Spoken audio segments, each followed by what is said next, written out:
You've probably read in the news or got a tweet about the handful of celebrities who say they're going to start supporting black owned banks. Whether they will actually move their wealth into these institutions remains to be seen. Of course, due to security rules, the public will likely never actually know what they have done or not done. The reality of the situation is that Black America has in excess of 1.1 trillion in buying power. Less than 1% of that wealth, 0.43% according to Gossip, is in black-owned banks. In more firm numbers, there are 19 to 21 black-owned banks depending on who you ask and what is considered black-owned. Regardless, in 1994, there were 54 of them.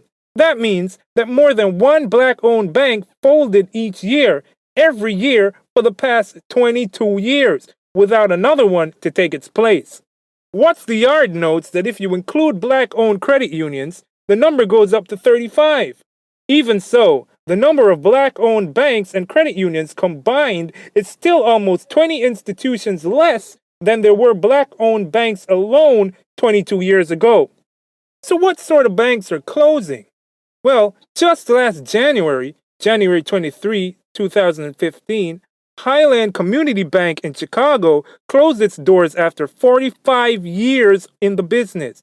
Just under a year prior, another Chicago bank, Covenant Bank, shuttered its doors and windows after 40 years.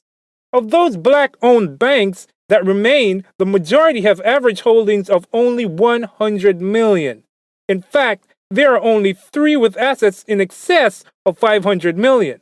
One United Bank is the largest black-owned bank in the nation, with assets just over 590 million.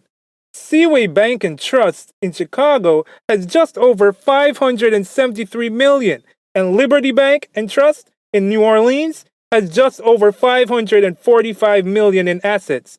With over 37.5 million blacks in America, these numbers do not add up. Where's all the money at?